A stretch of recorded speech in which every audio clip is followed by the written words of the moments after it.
Hey there, Pisces.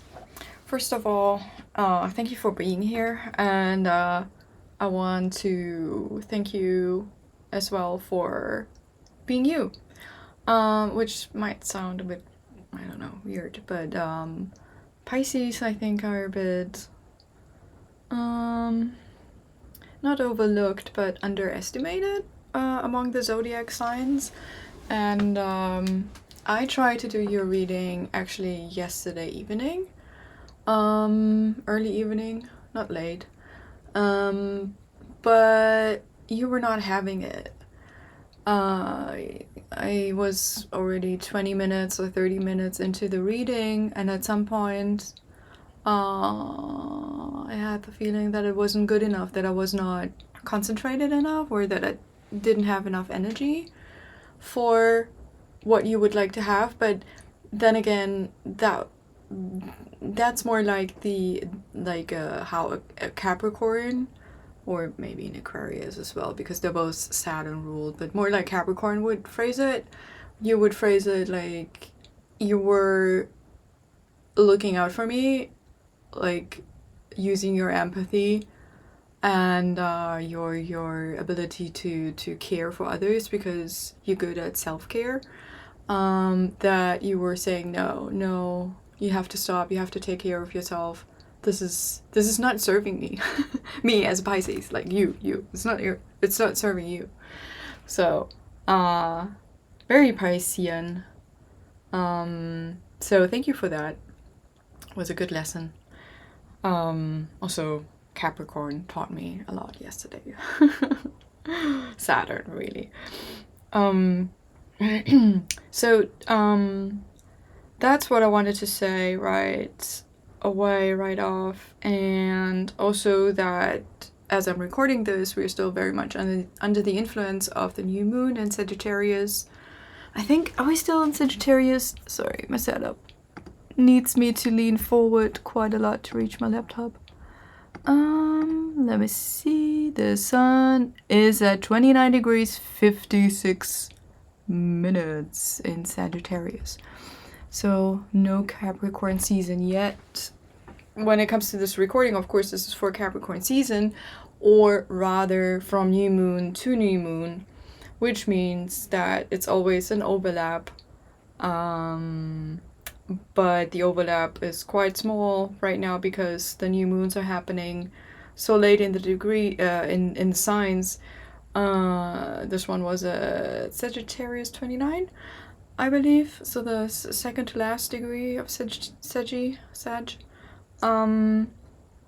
So it's basically the same at the moment, but it's obviously not always the case. And I do that because the lunar cycles are basically the more obvious cycles to me.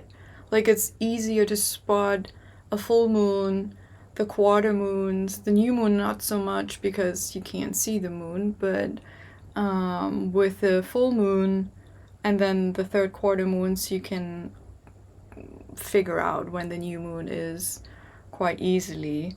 The position of the sun, like the year, cutting it into 12 pieces, so to speak, like with a cake, like you would do it with a cake, is not so easy. And then also within the signs, the degrees, like from 0 to 30, is not a task that is so easy. So for me, the first calendar is always the lunar one, and the second, more complex calendar is the solar one. And that's why I'm basing my readings, or the time span of my readings on the lunar calendar, on the new moons, like from one cycle to another. Okay, and the new moon that we're still under that is still influencing us, like very much directly right now, is associated with the Ten of Wands. And the Ten of Wands, if you're not aware of it, if you're not into tarot that much, I'm gonna search for the card here. Yeah, there it is. This is the 10 of Wands. Did I say 10 of Cups? I meant 10 of Wands. I don't know what I said.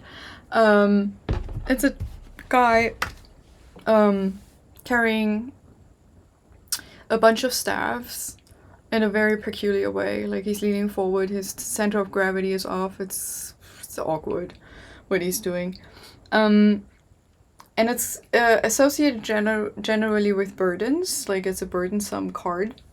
But because the minor arcana are basically a reinterpretation of the decans, so the 10 degrees of each sign, every sign then has 3 decans, or 3 tarot cards associated with it.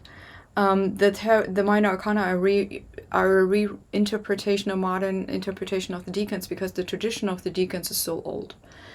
Goes back to the Egyptians. It's crazy.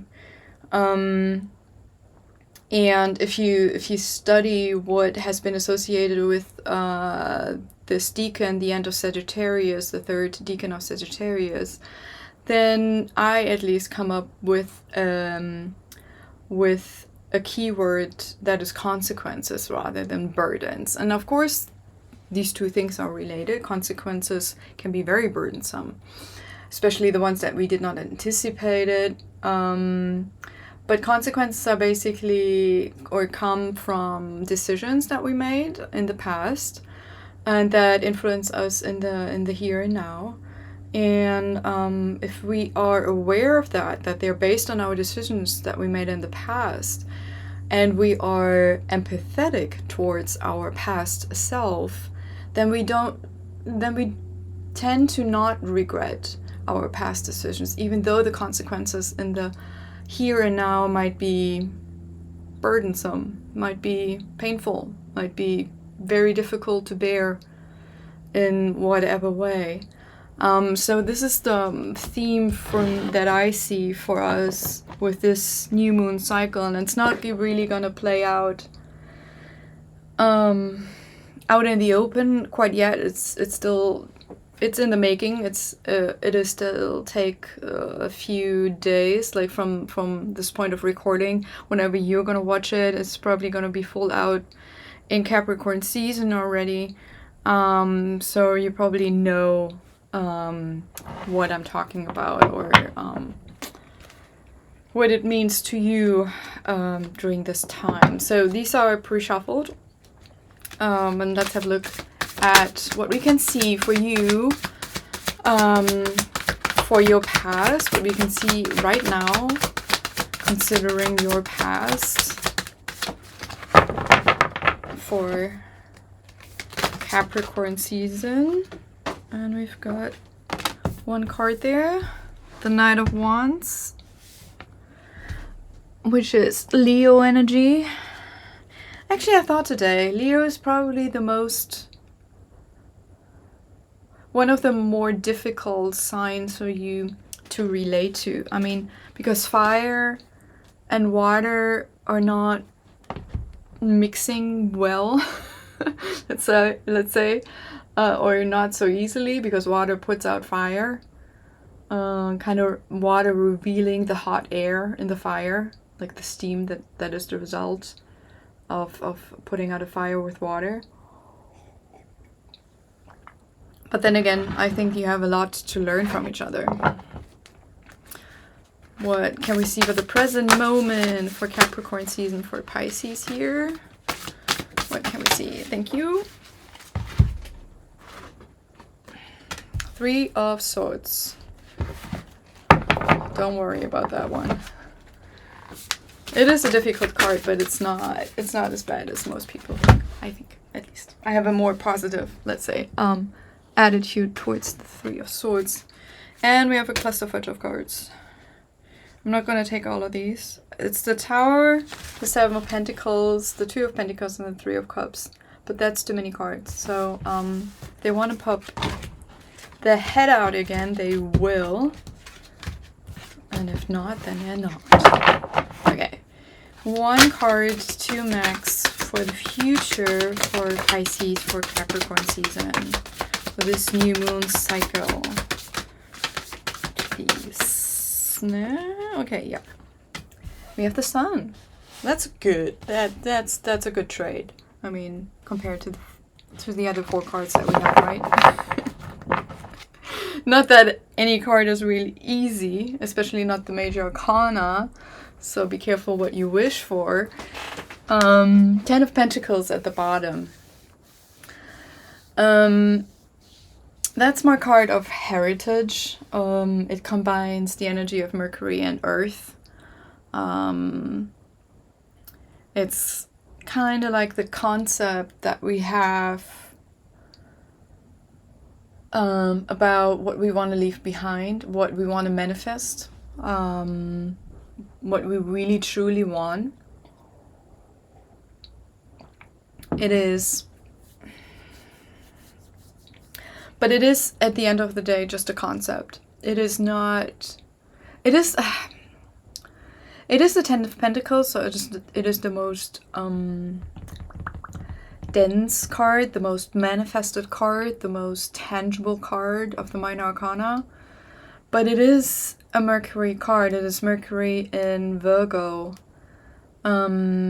So it is, in that way, I mean, the most densest card that you could imagine, which doesn't exist in the system, is Moon and Earth combined, because these are the 2 lowest ones I'm going to show you here on the Tree of Life. This is Earth here, and this is the Moon. So these Sephira, these circles are called Sephira in Hebrew, are the densest one. Mercury is 1 up, but it's still very dense. But it means that it is the densest card of this of the tarot. But it is more talking about the concept that we have, of what we want to manifest, and less so about what we actually manifested. Let's pull out some clarifying cards for the past here. The Knight of Wands, the Leo card. Like the dashing forward card that is slightly full of itself. That's kind of like where you clash with it, with your natural inclination to empathize with people and things and animals and plants and whatnot. Your ability to see the innocence in things and people. One more card, please. Thank you. 10 of Cups. Interesting. 6 of Wands. And we have at the bottom, for this here, the Tower. Such a beautiful tower. Like, look at the colors. It's not showing the tower in its, like, entirety, in its entire size. But it's just mesmerizing. I love these colors. It's almost like, what's the word? Vincillating? No, not oscillating. Like when you have these like pearls or some seashells do that, where the colors kind of like, I don't know, glitter, almost glitter. There's a certain word for it that I forgot. So 6 of Wands is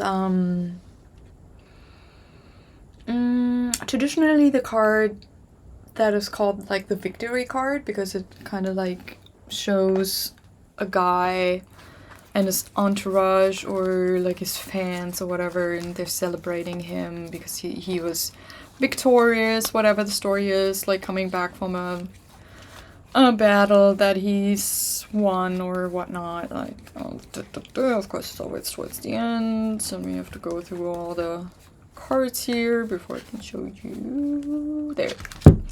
There it is.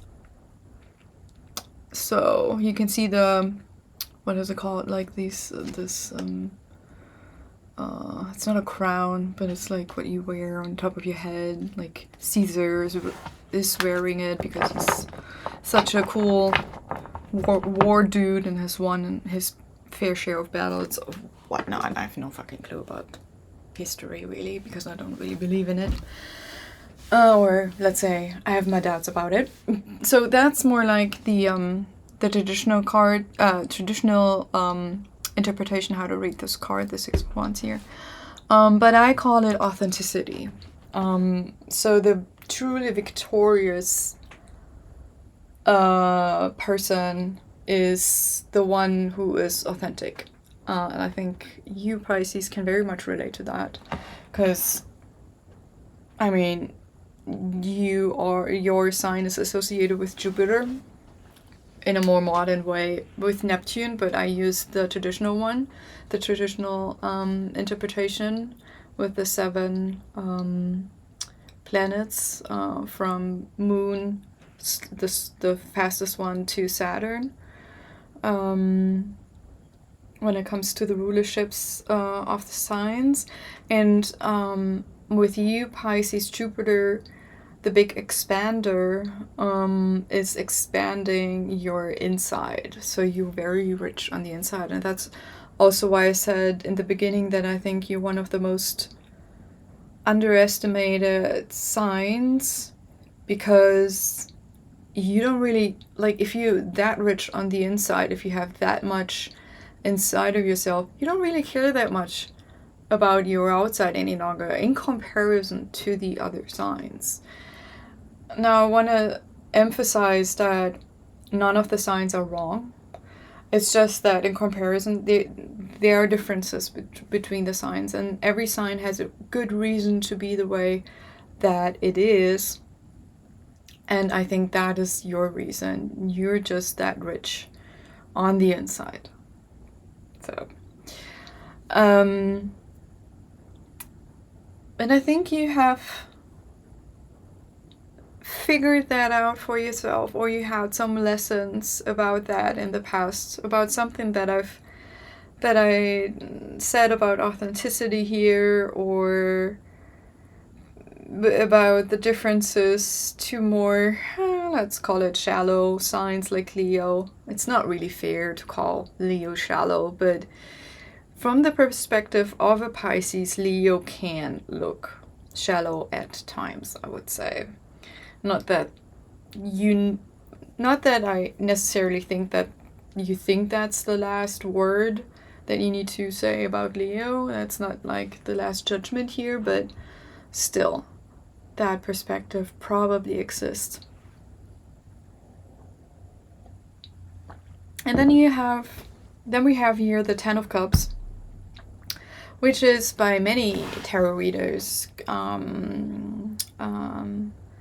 it's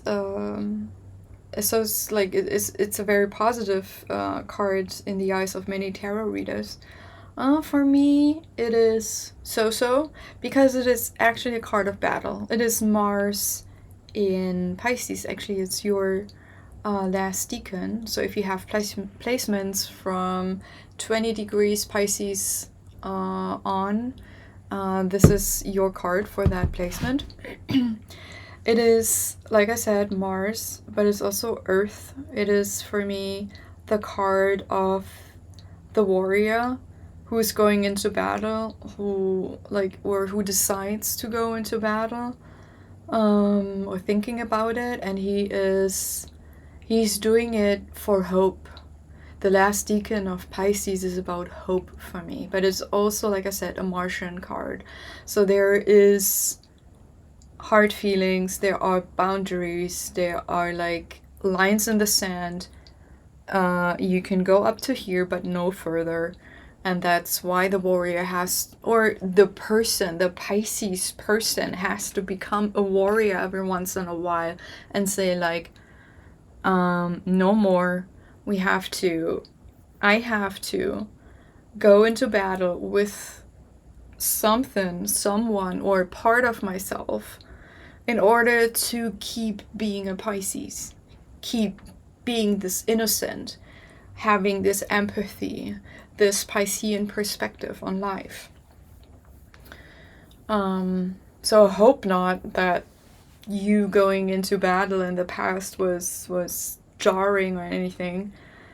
because Mars can certainly be jarring, but then again we have the Tower here. The Tower is the Mars card, per se, like the ultimate Mars card in the entire tarot deck, because the major arcana card, they're just bigger energies than the minor arcana. Yeah, so perhaps it was jarring, perhaps it was quite the experience. Maybe you had to cut out people out of your life, or maybe you changed quite significantly and you had to cut out parts of yourself, like ego death, or like a significant change in personality. Although I don't really see personality here. Although, yeah, Leo can represent our personality, our ego. Yeah, it can, but not always, not necessarily. I mean, if because the sun can represent our ego, but that is obviously a negative interpretation of the sun. The sun is ruling over Leo. A positive interpretation, and I'm still learning that, in the Kabbalic system of the tarot, so the most modern interpretation of the tarot, which is already like 150 or at least 100 years old, based on something of the Middle Ages. So modern is a bit more like, not like 5 years ago or something, and also not 2 decades ago. It's a bit older, because the entire tarot system or tarot tradition is so old, and pales in comparison to the decans. Like I said before, the decans go back to the Egyptians, and probably, well, maybe even older, because that's kind of roundabout, very roughly, where our modern history bookkeeping, so to speak, began. The more positive interpretation of the sun is, how do you say that in English? Like honoring one's light. It's about the inner light that we have. It's not the most high, like it's not the highest light. Let me show you. But it's a central light. The sun is here at the center, organizing, structuring everything. The highest light would be up here, but it is the central light. You can also say it could be about conscious awareness. I'm not quite sure if that's true, because like awareness is more about Mercury, like where we have our focus, where we have our awareness. So I'm not quite sure. I mean, generally this pillar is about consciousness, probably, because life is about consciousness, and consciousness is a neutral force, so we naturally here in the middle, and not on the feminine side or in the masculine side of things. Yeah, I'm still learning about that, but I would say it's our inner light that we most obviously can identify as our own more personal inner light, but not necessarily attached to ego.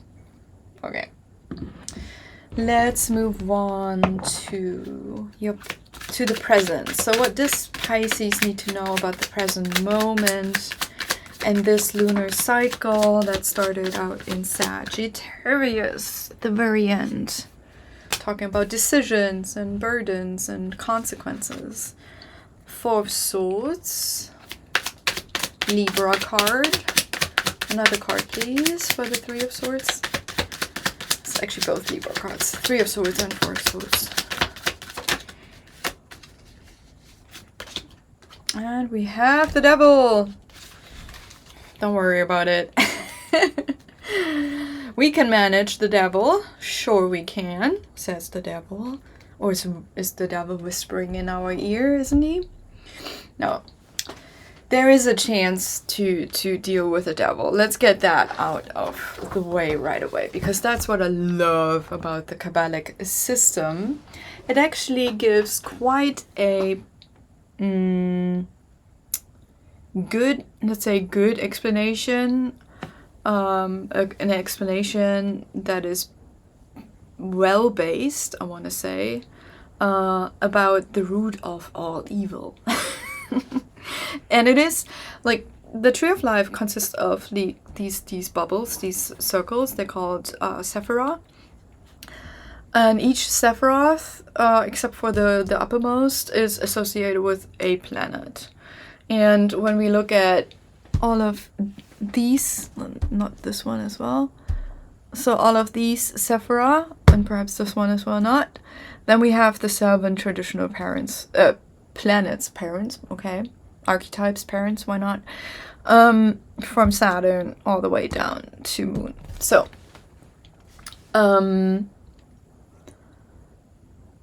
and then we also have the Earth, our physical reality, on top of it. So it's a bit larger, the system. We have Uranus, and then perhaps Neptune, Pluto, and the stars as a threefold emanation of the highest light. What we also have is this fake Sephiroth in the middle. It's not real. It has no planetary association with it, but it you know, it appears real. It is also called knowledge, da'at in Hebrew, and it's the kind of knowledge that doesn't lead you anywhere. So it's meaningless knowledge. It is misleading knowledge. It's fake news in modern terms, basically. And this is kind of like the entry point to the second tree of life, which the Bible talks about in Genesis, which some traditions, like I don't have a second tree of life here, put just like a shadow one right behind it or next to it. Like just imagine my hand is, whoops, I need to stay visible to the camera. Like this is the tree of life that you see right here. This is the actual real one. And then there's a shadow one, or let's say like this, because it's an actual copy of it. Obviously, my hands are not symmetrical in itself, in themselves. So, sorry for that. I'm a human being. But another way to see this is actually. Oh, can I show this? No, I can't. Anyway, I'm just gonna show you like this. That this tree is upright, and then the fake one is upside down, and they meet here on Earth. Like we are the meeting point, we are the connection point between the two trees. So you have like a tree and a tree, but it's not. But this is already the root system. So this is the root. This is a full tree in itself. Don't see it as these are the branches, and the evil part is the roots or something, and we need the evil. No, we don't need the evil. This is a well-functioning system in itself that does not need this fake Sephiroth in the middle. So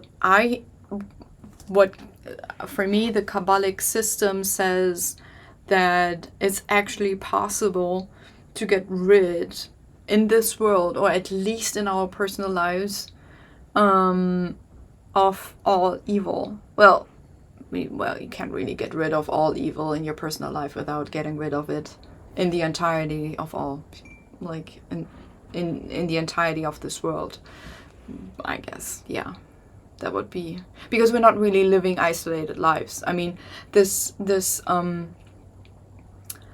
time is very much about isolation, like isolating people being lonely, but also everything being so far away. Like, I don't think we live on a planet in a vacuum, basically.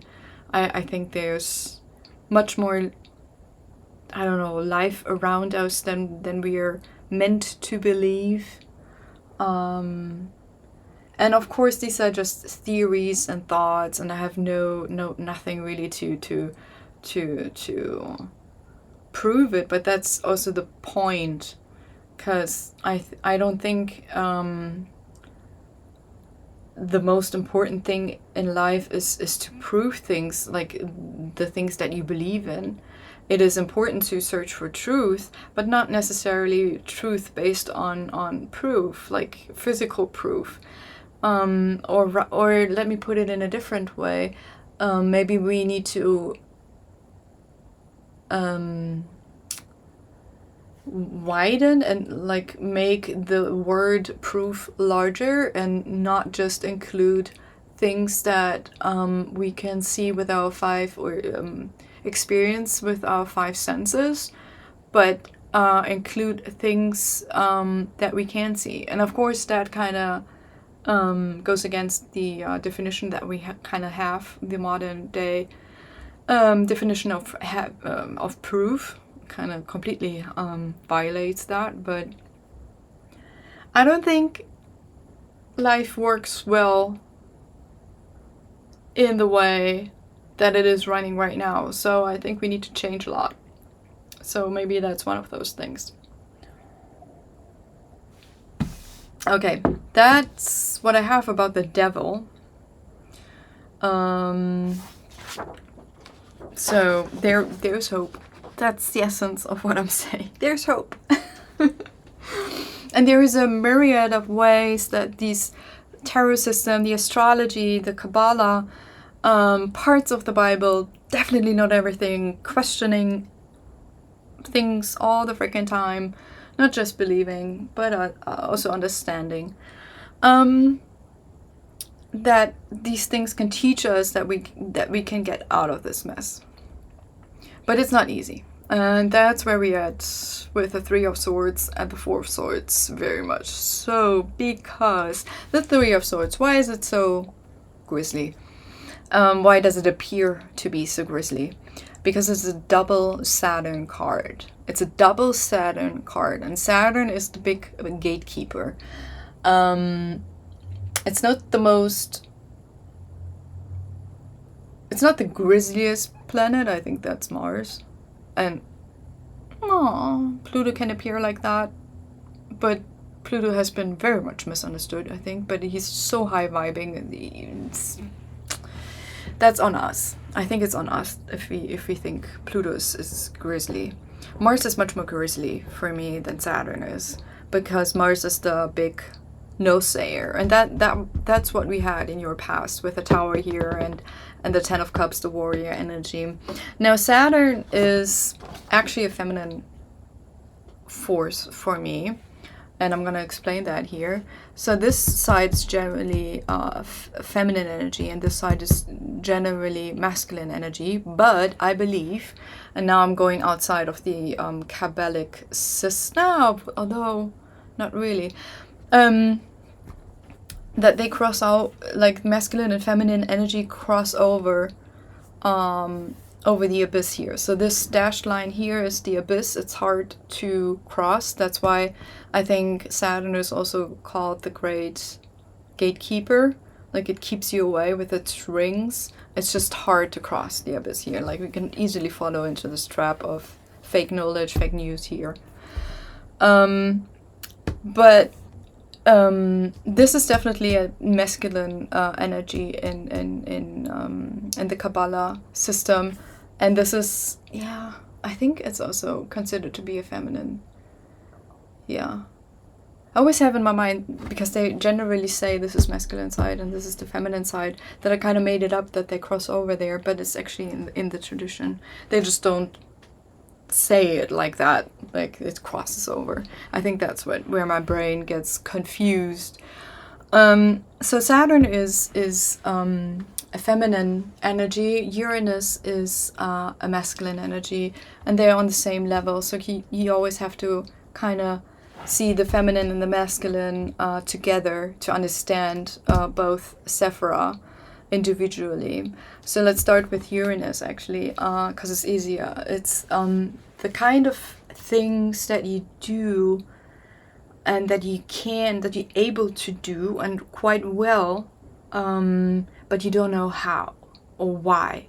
You don't know where it comes from. It's like all these traditions that we inherited from the past, like craftsmanships, like for example, something that always stands out to me when I'm in London are these ornamental fences, like these black or grayish painted iron fences with these, I don't know, decorations on them. You probably know what I mean. Or another good example is in churches, these colored windows, absolutely beautiful. When the sun is shining through those windows and you're sitting on the inside, absolutely beautiful. They don't really make these that much nowadays. It's kind of pushed aside by society. We all know the story. But these are kind of like, in a more general sense, where we're kind of tapping into ancestral knowledge, and it's if there's no tradition, like in the obvious, in the visible side of things, where we're following our heritage, our cultural heritage, then it is something that we probably did in a former life. So it is also called experience, but it's more on the experience side of things. It's not so much I've done that and now I do it again, or I know that because I've done it before. If you have done it before, you have done it before in another life. So it's kind of there, but you don't know why. You have no concept about it, except that you experience it right now. That is Uranus. Kind of abstract concept, a bit hard to understand at first, but very interesting, I think.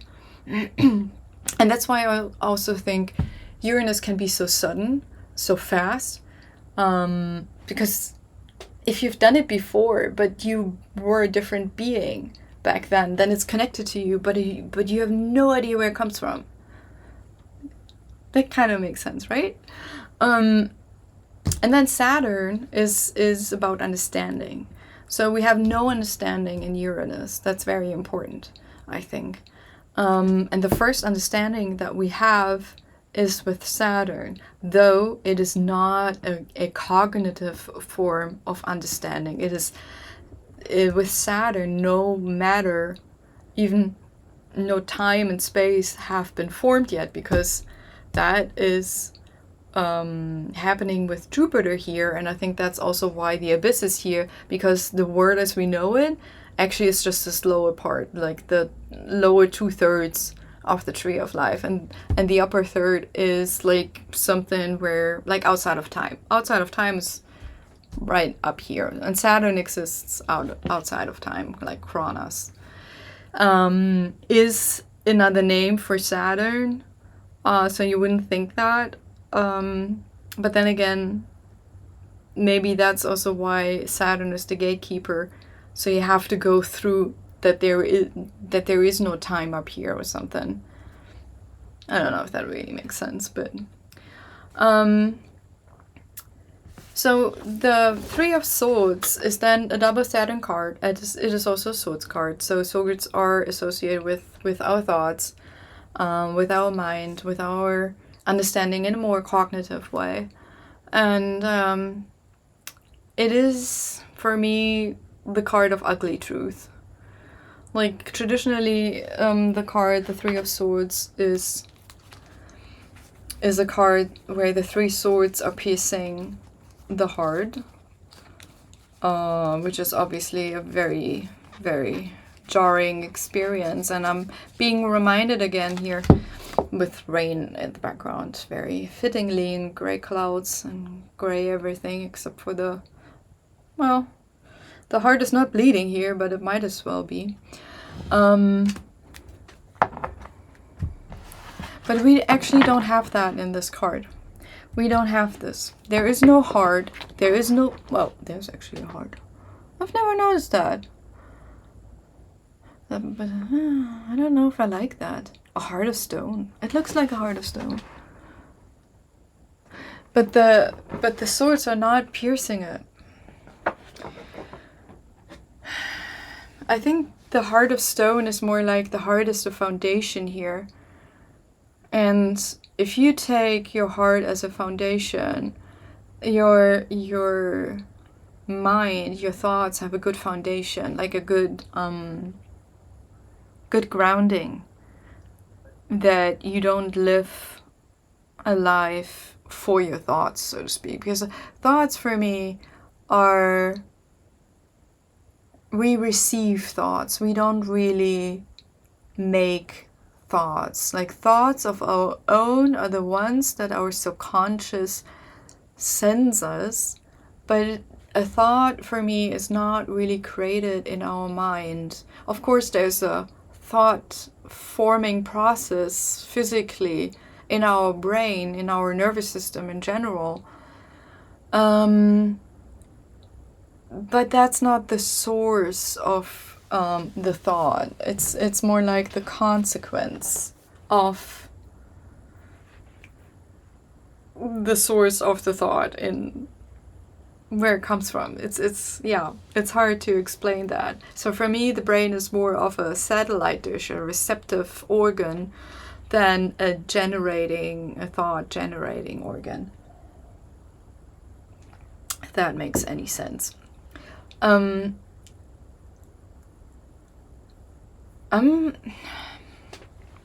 It looks almost like these swords are keys to these holes in the tree. It's not even in the bark. The tree has been stripped bare of its bark on this side. And it feels like you are making yourself vulnerable to be opened up. And it's a threefold opening up. And you need 3 keys, 3 swords, 3 thoughts, 3 perspectives, 3 people, 3 something. And then you can move on to the 4 of Swords, which is, for me, a card that talks about the eye of the storm. Like, traditionally, it's associated with a meditative state or sleep. It looks like the guy is sleeping or he's dead, but he's not. Traditionally, he's supposed to be meditating, though I think he's lying on his own tomb there, like these figures, like these graves of the past, where there's a stone version on the lid of the tomb of the, what is it called? Yeah, you know what I mean.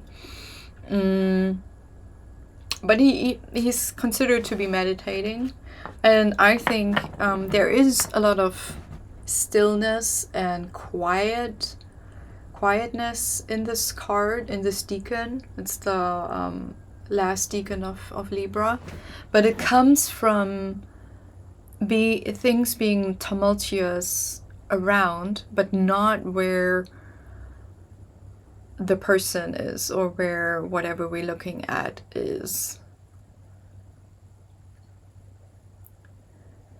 It feels kind of like here with the 3 keys opening up this tree, opening up your insides for some higher truth coming in. I don't know.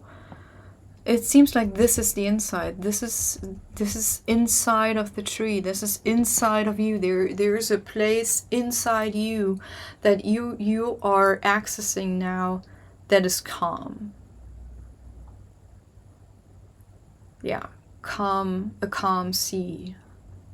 There's a calm sea inside of you in stormy weather. Like I always think of a hurricane. Was it a hurricane? We don't have these things here in Germany. Well, we have a tiny little version of that. I've never experienced it. So, yeah, everything's small in Europe. And less dramatic and traumatic, I want to say. Like, the wildlife is cute here in comparison. Especially compared to Australia, I would say. But also to the States, very much. Anyway. Yeah, that's quite profound.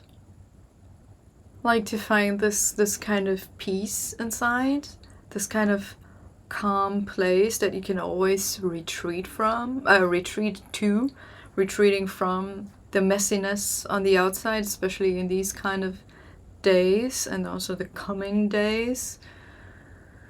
Also thinking again of the consequences that are coming up for you, realizing what you've really said in the past, what you meant to say and what you actually said, what the universe understood what you said.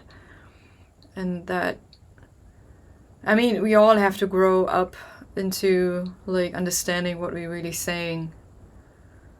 Because I think language is really magic. It's one of the more obvious ways magic works and is being handled, or being not handled, what's the word? Steered. How magic is being steered. And the word and the thought, first of all the thought and then the word, I would say, is a way to steer one's magic. So we always should be aware of what we're saying. But then again, that is very much Mercury. I mean, Mercury is for me focus, awareness, attention, and then also thoughts, language, communication. That's the same thing on a certain level. So if we are not aware of our own thoughts, if we're not aware of our own words, what they really mean, all the way through all the layers of existence that we have, not just down here, not just here, through all the layers, then then we're in fake land, then we're dancing with the devil and we don't even know it. And I think being ignorant is not serving anyone. So I don't want to put you on the spot here, by the way. I'm this critical and this hard on myself, so, and it serves me well. It fucking sucks. But over time I've learned that it really helps to be this honest and truthful with myself, so I'm doing the same with you. If you don't like that, I can't do anything about it, because that is my way. That's how I do things. So let's look at the future. What do you need to know about the future right now, Pisces? There's the sun. That's kind of cool. But then again, no card is really just positive, so they all have their challenges. And we have two cards. Two of Wands and Mars. Okay, talking about consequences. I mean, we had the Tower here, and it's there again in the future. So there are some positive or negative, or both, probably both, coming in the future. And we have the World. Or is it the? Yeah, it's the World. Card here. I always think like it kind of looks like Judgment, but then again, it's 21, so must be the World.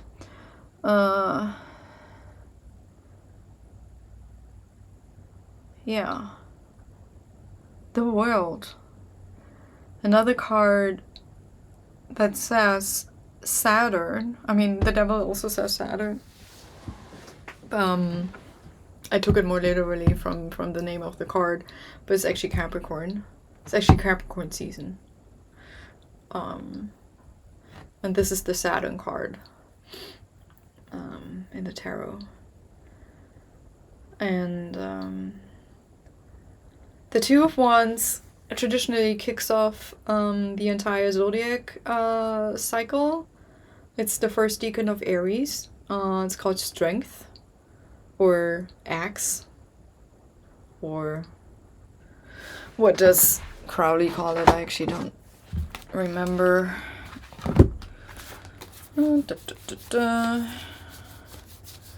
Let's have a look. Oops, I should look at the top. I probably don't find it that fast. These cards are also enormous, so they're hard to handle for my very small hands. Three of Wands, there. Dominion. Crowley calls it, or the Golden Dawn tradition, I think generally calls this card. Dominion, and it is Mars and Uranus energy.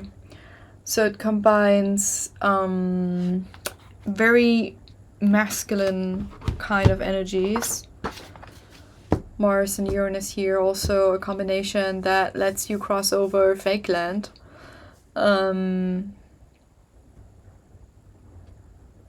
Not the easiest card, I'm not gonna lie.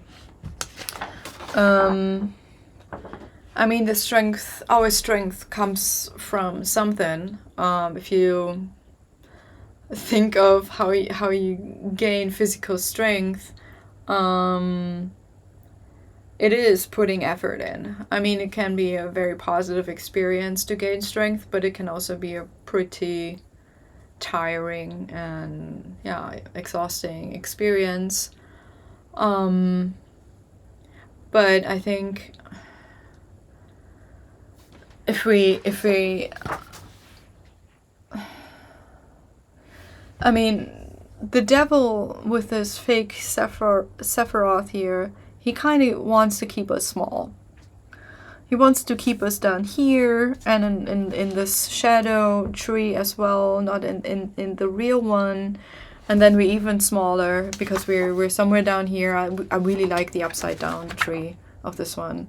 I don't really like the shadow tree like this here.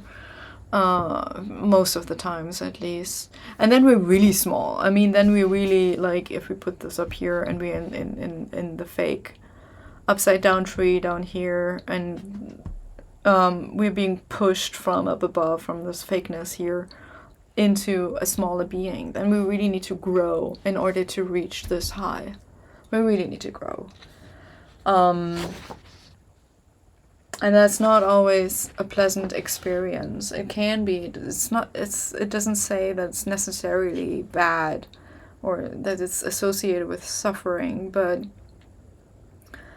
but it can be. What else? What else can we see here? What else can we see?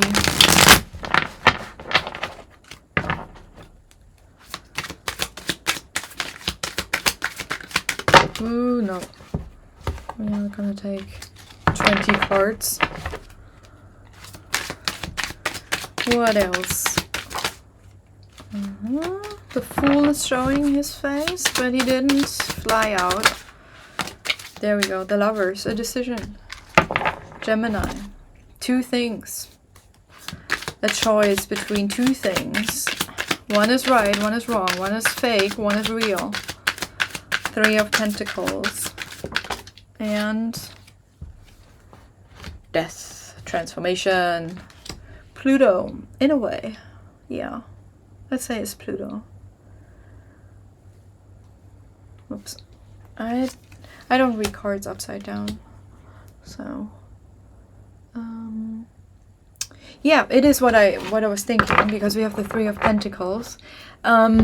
So one of the things that is really cool, that I find so amazing about the Tree of Life, and I find many things amazing, you know, keep talking about it constantly, is that this Tree of Life kind of gives you almost like a manual on how to avoid, or not avoid, deal, like in a constructive way with the devil. And I think the ultimate goal is to be able to face the devil, like full front and face of him, it, her, whatever, and be what is the word, tested by it, by the evil force, and not, like, be tempted, that's the word, be tempted by it, and not saying yes, basically, not giving in. And I think one of the playing grounds, no, practicing grounds, playgrounds, practice grounds, ways to practice to stand up to the devil and not crumble is by, first of all, avoiding it, learning what is real, so that you have a good sense of it, what it feels like when the evil forces are not at play, that you know what to follow when you are in the presence of it. And you see here that there are paths from one Sephiroth to another that do not go through fake land. So fake land means Mars to Uranus or Jupiter to Saturn. I think Jupiter to Saturn is definitely a one that we naturally want to take because they're neighbors. Like they're neighbors in our solar system or whatever. Mars and Uranus not so much.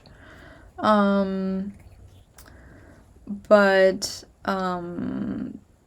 as well, not the most favorable combination. It's more confrontational when it comes to the evil forces. You kind of poking them and say, "Hey, hi, how you doing? I'm just in the neighbor. I was just in the neighborhood, and I was just thinking, dropping by and see what you're doing over here." And the devil's like, "Yeah, fine, cool. Let's have some fun." So you want to prepare for that if you do that. Decide to do that if ever, like. It's up to you. But one of the ways to train yourself, not like the goal is not to avoid the devil. The goal is to train yourself to identify what is evil and what is not. Is Mars to Saturn and Jupiter to Uranus, and then also Sun, Saturn, and Sun Uranus combination. So the Two of Wands that we have here is, what did I say? Mars and Uranus. So that's one of the more critical combinations. But the Three of Pentacles is Mars and Saturn. So that's this path here. So it's kind of like the choice, like I said, the choice of taking two paths. And one will take you straight to the devil, which is fine if you've prepared. And the other one is not, getting you on a teaching path in order that you're at some point able to face the devil and not crumble. And that, I think, is what this transformation, the death card here, is all about. Because, like I kind of implied before, I think Pluto is one of the energies, one of the archetypes that are grossly misunderstood, like to a point that it's insane. I mean, he is considered to be the god of the underworld. Hades is one of his other names in Hades, I think, is then Greek mythology. But what I think Pluto is really about, this archetype, and I'm also still learning that. I'm learning to understand this Kabbalic system. But what I've understood so far is that it's the beginning of a movement. So it is any movement in its essence, basically. But it's not a will yet. It's not motivation. It is not transformation, really, how we see it here in our more physical, tangible world, or perspective, I should say.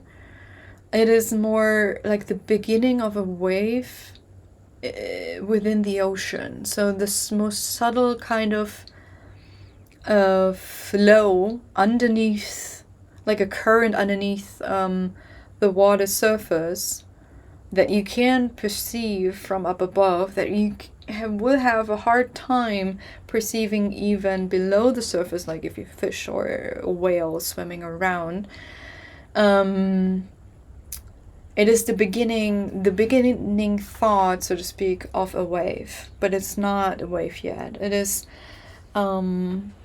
it is, if the stars are just talking about being, just being, nothing else, and everything's the same, it just is, Then Neptune says it's good.